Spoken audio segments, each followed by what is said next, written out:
Mais j'aimerais ça que tu nous décortiques, okay? Parce que toi, tu as Oui. décortiqué chacune des générations, puis vous nous direz d'ailleurs si vous vous reconnaissez là, parmi votre génération.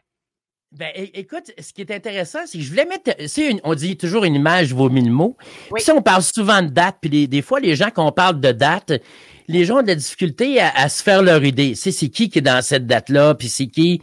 Et souvent, ils vont être par rapport à eux autres. Et je trouvais que c'était une bonne idée de dire, ben, hey, je vais en montrer, moi, je vais présenter des X, je vais présenter des Y et tout ça. Et quand on regarde ça, j'ai dit, tiens, je vais vous parler des boomers en premier. Les boomers sont nés entre 46 et 65. Et ce qui est intéressant, c'est que chaque génération, José, tu as un horizon qui est assez particulier parce qu'on s'entend, quelqu'un qui est né en 46 et 65, c'est dans la même génération lorsqu'on parle des générations comme celle-là, mais quelqu'un qui est né en 46 et 65 n'a pas la même vision de la vie, mais malgré tout, on les a catégorisés ensemble. C'est pas moi qui ai défini ça, c'est comme ça les définitions. 46, les populaires qu'on connaît, ben Sylvester Stallone, hein. Moi, j'ai grandi avec Rocky et j'avais la réflexion, il y a quelques semaines, je regardais Rocky 5 Balboa en 2009 et je regardais tous les exercices qu'il faisait, puis j'étais là, wow, c'était quand même un athlète incroyable, Stallone. Oui, mais hey, c'était un athlète pour être capable, il push-up à une main. Souviens-toi, à une époque, ma génération était là, on essayait donc de vouloir faire des push-ups à une main, pas mal plus facile à la télé puis de les regarder que des faire nous autres mêmes. Alors, t'as Stallone, hein, Stallone qui est né en 46. Alors, il est vraiment là. On le connaît par son univers de cinéma et tout ça, les Rocky, les Rambo, des Expendables, des films qui ont meublé les gens de ma génération beaucoup. Et là, beaucoup. C'est Tucson. Comment ça s'appelle, sa série? C'est ça, Tucson? Oui. Comment t'aimes ça? Oui, ben j'aimais ça, moi. Moi, j'adore ça. Et écoute, c'est le même, c'est Sheridan qui est derrière ça, qui est derrière Yellowstone, entre autres, et qui est derrière un paquet de séries comme celle-là. C'est vraiment extraordinaire. Il est dans un rôle qu'on l'a jamais vu. C'est les gens qui l'ont jamais vu, là, on voit Stallone fumer du pot dans ça. Fait que on sentait qu'on est vraiment à une autre époque. Mais il y avait effectivement Sylvester Stallone qui, je trouve, est une belle image de ça. Il est vraiment né en 46, donc c'est au début de cet horizon-là. Steven Spielberg. J'ai de la misère à croire Johnny Depp. J'en saute un tout de suite, là, mais Johnny Depp, je pensais pas qu'il était d'un boomer. Ben, écoute, je me permets, mais c'est Keanu Reeves. C'est Keanu Reeves. Mais c'est pas grave. C'est poli en tabarouette. C'est Keanu Reeves. Mais je pensais pas qu'il était dans les boomers, Keanu Reeves. Ben oui. Mais c'est pour ça que je voulais les mettre. T'es vraiment poli. José, ça me fait plaisir. mais c'est là que c'est intéressant parce que t'as Stallone d'abord, t'as Spielberg, hein, qui a fait, souvenons-nous, E.T., Saving Private Ryan. On le sait, on n'a pas besoin de présenter Steven Spielberg. Il a meublé mon enfance, il a meublé la tienne, il continue de meubler aujourd'hui qui on est, mais il est né en 46, c'est un grand-papa, et puis tu vas voir comment c'est particulier de ces générations-là. Keanu Reeves, qui est né au début, lui, qui est né en 65. Keanu Reeves, qu'on connaît pour John Wick, mais c'est que La Matrice. La Matrice, et puis il a tellement fait de films. Des Caraïbes, c'est tout joke. Hein? Attends, je peux changer la photo, José, si tu préfères. C'est vraiment ça. Et Sandra Bullock, hein? Sandra Bullock, qui elle aussi, on a grandi avec elle en quelque sorte, et elle est là depuis si longtemps. Elle est oscarisée, elle aussi, elle a fait des choses fantastiques, mais elle se retrouve dans la même génération. Et pourquoi je voulais mettre ça comme image? Parce que souvent les jeunes, les boomers.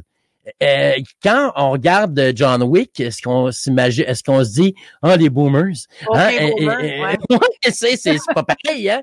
Et Sandra Bullock non plus. Alors, mais ils ont tous de quoi en commun, puis on va en parler davantage là, au niveau de la carrière dans tantôt, mais ils ont tous, ça nous permet de voir un petit peu comment ils pilotent leur carrière aussi, le fait que ces gens-là, le fait de durer, c'est important pour eux. Et alors, on pourra aller définitivement plus loin. Alors ça, c'est les boomers. Ouais. Après ça, c'est la génération qui, moi, qui me touche, qui est la tienne et la mienne, hein, qui est effectivement les fameux X. Et quand on parle des X, encore là, j'ai choisi des images parce que je trouvais que les deux plus belles images, ça aurait été toi et moi, mais je voulais donner d'autres images aux gens. Robert Downey Jr., hein, qu'on connaît pour Iron Man, qui lui est né en 66. Donc, il fait partie des plus vieux, finalement, des X. Il est né en 66, on connaît pour Iron Man. Et je trouve qu'il représente bien notre génération. C'est-à-dire que, souvenons-nous, il n'y a pas eu un parcours qui a toujours été très, très doux. Il est emprisonné. Je sais pas que notre génération se faisait emprisonner, mais il y avait différentes choses. Sarah Jessica Parker, qu'on connaît pour les New York, j'oublie le nom, là, la fameuse, les séries, les 4 filles à New York, là. C'était, là, oui. C'est tout ça, comment les X, c'est l'époque où on commence à oublier des choses. Alors, fait qu'il y avait ça.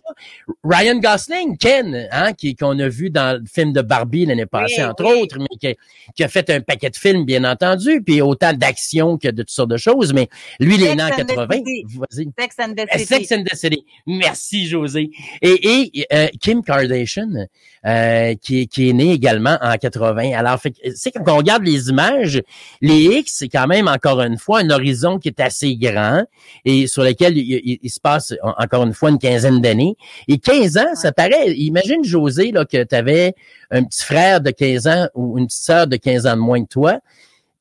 T'es loin, là, pendant les premières 20 ans de votre vie, vous êtes pas à la même place du tout, là. C'est, il y a 5 ans, t'as 20 ans, c'est pas pareil du tout. Fait qu'on se rend compte à quel point l'horizon peut être assez particulier. Alors ça, c'est les fameux X, les milléniaux, les millénarios, les gens, il y a deux appellations, là. Souvent, on va dire, milléniaux, c'est pas mal tiré de l'anglophone qui est millennials. Alors, fait que souvent, on va voir ça. Et les fameux milléniaux, ben, j'ai mis des images aussi. D'abord, ils sont nés entre 80 et 96. Les plus vieux, j'ai choisi Britney Spears, hein, qu'on connaît bien, alors elle est née en 81. J'ai Chris Evans, qui est Captain America, qui est également un Y, mais qui est les vieux. C'est les grands-parents des Y, finalement, en quelque sorte, parce que c'est les plus vieux. Zendaya, qu'on a vu dans Dune 2, qu'on a vu dans une série sur HBO, là, qui est fort populaire également, là, actuellement, qui joue beaucoup. On la voit un petit peu partout. Tom Holland, qui est son chum, d'ailleurs, en passant, qui est Spider-Man. Alors, et tous les deux sont nés la même année, c'est-à-dire en 96. Alors, fait que tu vois qu'encore là, il y a une différence, mais il y a encore un 15 ans à peu près. Alors ça, c'est les millénarios. On va en parler. Les millénarios ou les milléniaux, hein, souvent, on va parler de plus des milléniaux. Mais comme de fois, on entend les milléniaux. Puis et c'est ce que je voulais aussi. C'est une des choses que je veux aujourd'hui un petit peu de changer ça. C'est pour ça que je voulais amener les images parce que c'est comme je disais tantôt, il y a quelques instants. Keanu Reeves, on le voit pas comme un boomer, mais c'est un boomer. Alors, fait que je voulais être capable d'amener ces éléments-là. Et les aides, je suis pas allé très loin des aides parce que, c'est-à-dire que j'ai choisi les plus vieux des aides. Parce qu'on s'entend, ils sont entre 97 et 2012. 2012, ben, t'es pas sur le marché du travail. Alors, fait que j'ai choisi Jake Paul, qui est dans les médias, régulièrement, hein, on le sait, et la jeune sœur des Kardashian, hein, qui est milliardaire en passant, ce qui est pas rien. Alors, et les autres sont nés en 97 tous les deux. Alors, ça nous démontre qu'eux autres sont là, sont dans la sphère des médias aujourd'hui, on les voit, sont partout. Et moi, j'ai une fille qui est née en 97, elle a 27 ans. Alors, c'est le début de sa carrière professionnelle, c'est elle est en train de s'installer. Elle pense au futur, mais pas à son futur comme toi et moi. Alors, fait que c'est là que ça devient intéressant et on pourra parler de ça tantôt. Et la génération, pour la curiosité des gens qui s'en vient, ça va être les alphas qui commencent en 2013.